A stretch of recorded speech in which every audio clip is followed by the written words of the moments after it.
ಕರ್ನಾಟಕ ಪ್ರದೇಶ ಕಾಂಗ್ರೆಸ್ ಸಮಿತಿಯಿಂದ ಈಗ ಶಿಕ್ಷಕರ ದಿನಾಚರಣೆ ಅದ್ದೂರಿಯಾಗಿ ನೆರವೇರಿದೆ. ಎಲ್ಲ ಬಂದಿದ್ದೀರಾ, ಪ್ರಶಸ್ತಿ ಮಾಡಿದ್ರು ಕಾರ್ಯಕ್ರಮ ನಡೆದಿದೆ, ಒಂದು ಒಳ್ಳೆ ಪ್ರಶಸ್ತಿ ತಗೊಂಡಿದ್ದೀರಾ. ಶಿಕ್ಷಕರ ದಿನಾಚರಣೆ ಬಗ್ಗೆ ಮತ್ತೆ ಪ್ರಶಸ್ತಿ ಬಗ್ಗೆ ಹೇಳಿ ಸರ್. ಮೊದಲನೇದಾಗಿ ಗುರು ಬ್ರಹ್ಮ ಗುರು ವಿಷ್ಣು ಗುರು ಸಾಕ್ಷಾತ್ ಪರಬ್ರಹ್ಮ ಎಂದು ಗುರುವನ್ನ ನಾಮಸ್ಮರಣೆಯನ್ನು ಸ್ಮರಿಸುತ್ತಾ ಈ ಕರ್ನಾಟಕ ಪ್ರದೇಶ ಸಮಿತಿ ಏನಿದೆಯಲ್ಲ, ಇದು ಎಲ್ಲ ಉತ್ತಮ ಶ್ರೇಷ್ಠ ಶಿಕ್ಷಕರನ್ನು ಇಲ್ಲಿ ಕರೆತಂದು ಅವರಿಗೆ ಉನ್ನತ ಒಂದು ಪ್ರಶಸ್ತಿಯನ್ನ ನೀಡಿದ್ದಕ್ಕಾಗಿ ಅವರಿಗೆ ಅಭಿನಂದನೆಗಳನ್ನು ಸಲ್ಲಿಸ್ತೇನೆ. ಸರ್, ಒಂದು ಮಾತು ಹಳೆ ಮಾತದು ಸೃಷ್ಟಿ ಇರೋ ತನಕ ಈ ಮಾತು ಇದ್ದೇ ಇರುತ್ತೆ sir. Student life is golden life ಅಂದ್ರೆ ಈ ವಿದ್ಯಾರ್ಥಿನಿಯರು ಒಂದು ಪುಸ್ತಕ ಸಂಸ್ಕೃತಿ ಎಲ್ಲರೂ ಅಂತ ಹೇಳ್ತಲ್ಲ, ಪುಸ್ತಕ ಸಂಸ್ಕೃತಿ ಬಹಳಷ್ಟು ಕಡಿಮೆ ಮಾಡ್ಕೊಂಡಿದ್ದಾರೆ. ಈಗ ಯಾವುದೋ ಒಂದು ತಂತ್ರಜ್ಞಾನ, ಸೋಷಿಯಲ್ ಮೀಡಿಯಾ, ಮೊಬೈಲ್ಗಳಿಂದ ಈ ತಂತ್ರಜ್ಞಾನದಿಂದಲೇ ಹೋಗ್ತಾ ಇದ್ದಾರೆ. ಒಂದು ಪುಸ್ತಕ ಸಂಸ್ಕೃತಿ ಅವ್ರ ಒಂದು ಸಲಹೆ ಸೂಚನೆ ಕೊಡಿ ಸರ್. ಇದು ಪುಸ್ತಕ ಇದೆ, ಟೆಕ್ನಾಲಜಿ ಬೇಸ್ಡ್ ಶಿಕ್ಷಣನೂ ಬೇಕು. ಅದರ ಸೈನ್ಸ್ ವಿದ್ಯಾರ್ಥಿಗಳಿಗೆ ಅಬ್ಸರ್ವೇಷನ್ಸ್ ಪ್ರೊಜೆಕ್ಟರ್ ಇದನ್ನ ನೋಡಿ ಅದ್ರ ಮುಖಾಂತರ ಹೇಳಿದ್ರೇನೆ, ಟೆಕ್ನಾಲಜಿ ಮುಖಾಂತರ ಹೇಳಿದ್ರೇನೆ ಅರ್ಥ ಆಗ್ತದೆ. ಯಾಕಂದ್ರೆ ಕಲರೇಷನ್ಸ್ ಅವು ಇರ್ತಾವ. ಹಿಂಗಾಗಿ ಒಂದು ಕಾರಣ. ಇನ್ನೊಂದಂದ್ರೆ ಈ ಪುಸ್ತಕ ಓದೋದ್ರಿಂದ ಅಬ್ಸರ್ವೇಷನ್ ಸ್ಕಿಲ್ ಡೆವಲಪ್ ಆಗುತ್ತೆ, ಮತ್ತೆ ಮೈಂಡ್ ಕಾನ್ಸಂಟ್ರೇಷನ್ ಹೆಚ್ಚಾಗುತ್ತೆ. ಹಿಂಗಾಗಿ ಪುಸ್ತಕನ ಓದ್ಬೇಕು ಹುಡುಗರು ಅಂತ ನಾನು ಹೇಳಕ್ ಇಷ್ಟಪಡ್ತೀನಿ. ಫಸ್ಟ್ ಬುಕ್ಸ್ ಓದ್ಬೇಕು, ಆನಂತರ ಟೆಕ್ನಾಲಜಿ ಬೇಸಿಕ್ ಅದು ಕೋರಿಲೇಷನ್ ಮಾಡ್ಬೇಕು. ಸರ್, ನಮ್ಮ ಕರ್ನಾಟಕದಲ್ಲಾಗ್ಲಿ ನಮ್ಮ ದೇಶ ವಿದೇಶಗಳಲ್ಲಾಗ್ಲಿ ಲೈಬ್ರರಿಗಳು, ಗ್ರಂಥಾಲಯಗಳು ಎಲ್ಲ ಕಡಿಮೆ ಮಟ್ಟದಲ್ಲಿ ಇನ್ನೂ ಹೆಚ್ಚೆಚ್ಚಿಗೆ ಆಗ್ಬೇಕು. ಅದ್ರ ಬಗ್ಗೆ ತಯಾರಕ್ಕೆ ಇಷ್ಟಪಡ್ತೀರಾ ಸರ್? ಗ್ರಂಥಾಲಯಗಳು ತಾಲೂಕಿಗೆ ಒಂದೊಂದು ಗ್ರಂಥಾಲಯ ಆಗ್ಬೇಕಂತಂದು ನಾನು ಇದನ್ ಮಾಡ್ತೀನಿ. ಯಾಕಂದ್ರೆ ಎಲ್ಲ ಓದೋದು ಕಡಿಮೆ ಆಗ್ಬಿಟ್ಟಿದೆ. ಈಗ ಮೊಬೈಲ್ ಬಳಕೆ ಮಾಡ್ತಾ ಇದ್ದಾರೆ ಮಕ್ಕಳು. ಹಿಂಗಾಗಿ ಮೊಬೈಲ್ ಬಳಕೆಯನ್ನು ಕಡಿಮೆ ಮಾಡ್ಬೇಕು. ಅವ್ರ ತಂದೆ ತಾಯಿ ಪಾಲಕರೆಲ್ಲ ಏನಾದಾರ ಆ ಮಕ್ಕಳಿಗೆಲ್ಲ ಹೇಳ್ಬೇಕು, ಮೊಬೈಲ್ ಅನ್ನ ಸ್ವಲ್ಪ ಇದು ಮಾಡ್ಕೊಂಡ್ರೆ ಕಡಿಮೆ ಮಾಡಿ ಅಂತ. ಉಳಿದನ್ನ ಗ್ರಂಥಾಲಯನ ತಾಲೂಕಿಗೆ ಒಂದೊಂದು ಕಟ್ಕೊಡ್ಬೇಕು, ಹಳ್ಳಿಗೂ ಗ್ರಂಥಾಲಯ ಕೊಡ್ಬೇಕಂತ ಹೇಳ್ತಾರೆ. ಸರ್, ಇಷ್ಟು ಜನ ಶಿಕ್ಷಕರು ಎಲ್ಲ ಬಂದು ಪ್ರಶಸ್ತಿ ತಗೊಂಡು ಬಹಳ ಖುಷಿ ಪಟ್ಟಿದ್ದಾರೆ. ಒಂದು ಶಿಕ್ಷಕರ ಒಂದು ಕೇಳಕ್ಕೆ ಇಷ್ಟಪಡ್ತಾರೆ ಸರ್. ತಾವು ಶಿಕ್ಷಕರಾಗಿ ನಿಮ್ಮ ವೃತ್ತಿ ಅನ್ಬಾರ್ದು, ತಾವು ಒಂದು ದೇಶ ಸೇವೆ ಸಲ್ಲಿಸ್ತಾ ಇದ್ದೀರಾ. ಒಂದು ಶಿಕ್ಷಕರ ಒಂದು ಕೇಳಕ್ಕೆ ಇಷ್ಟಪಡ್ತೀರಾ ಸರ್?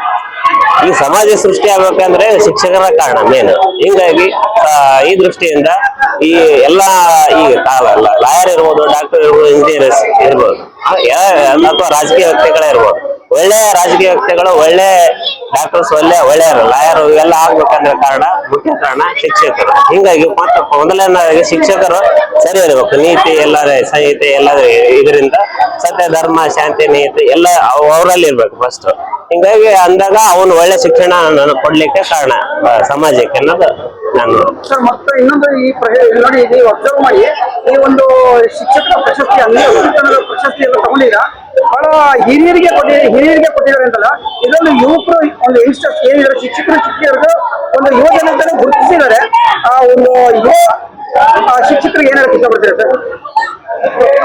ಇದರಲ್ಲಿ ಏಜಸ್ ಬರೋದಿಲ್ಲ. ಇದರಲ್ಲಿ ವಯಸ್ಸಾಗಿದೆ ಯುವ ಇವ್ರಿಗೆ ಗುರುತಿಸ್ಯಾರ ಅಂತೀರಾ? ಯುವ ಇವರು ಗುರುತಿಸಿದ್ರು. ಅವ್ರವ್ರ ಯುವ ಜನತೆ ಏಜ್ ಆದವ್ರು ಅಷ್ಟೇ ಅದಕ್ಕೆ ಮುಖ್ಯ ಕಾರಣ ಆಗಿರೋದಲ್ಲ. ಯುವ ಜನತೆನ ಅದು ಶಿಕ್ಷಣ ಗುಣಮಟ್ಟವನ್ನ ಹೆಚ್ಚಿಸ್ಲಿಕ್ಕೆ ಅವರು ಓದಿ ಅವರು ಡೆವಲಪ್ಮೆಂಟ್ ಮಾಡ್ಕೊಂಡಿರ್ತಾರೆ. ಹಿಂಗಾಗಿ ಅವರು ಮತ್ತೆ ಒಳ್ಳೆ ಸಮಾಜ ಸೃಷ್ಟಿ ಆಗ್ಲಿಕ್ಕೆ ಅವ್ರು ಚಿಂತನೆಯನ್ನು ಮಾಡಿರ್ತಾರೆ ಯುವಕರು. ನಾಟ್ ಓನ್ಲಿ ಇವರು ವಯಸ್ಸಾದವರ ಕಾರಣ ಇರೋದಿಲ್ಲ. ಈಗ ಯುವ ಜನತೆನ ಒಳ್ಳೆ ಶಿಕ್ಷಣ ಗುಣಮಟ್ಟವನ್ನು ಬೆಳೆಸ್ಕೊಂಡು ಮುಂದೆ ಬರ್ಲಿಕ್ಕೆ, ಸಮಾಜದ ಸೃಷ್ಟಿಯಲ್ಲಿ ಮುಂದೆ ಬರ್ಲಿಕ್ಕೆ ಅವ್ರ ಯುವಜನತೆ ಕಾರಣ ಆಗಿದೆ. ಸರ್, ಬೇರೆ ನಮ್ಮ ವಿದ್ಯಾರ್ಥಿಗಳಿಗೆ ಅವ್ರು ಏನಾದ್ರು ಹೇಳಕ್ ಇಷ್ಟಪಡ್ತಾರೆ ಸರ್? ಓದಿ ಮುಂದೆ ಚೆನ್ನಾಗಿ ಏನು ಮಾತಾಡಬಾರ್ದು, ಒಳ್ಳೆ ದಾರಿ ನಡ್ಕೊಂಡು ಒಂದು ಬೇರೆ ಏನಾದ್ರು ಹೇಳಕ್ ಇಷ್ಟಪಡ್ತೀರಾ?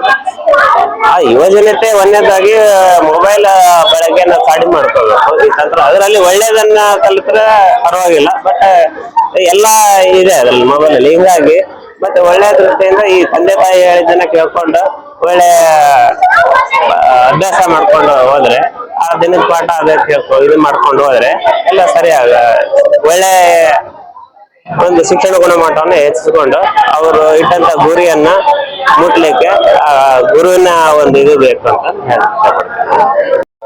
ಅದ್ಭುತವಾಗಿ ಕಾರ್ಯಕ್ರಮ ಮಾಡಿದೆ. ಶಿಕ್ಷಕರಿಗೆ ಎಲ್ಲ ಪ್ರಶಸ್ತಿ ಬಂದಿದೆ.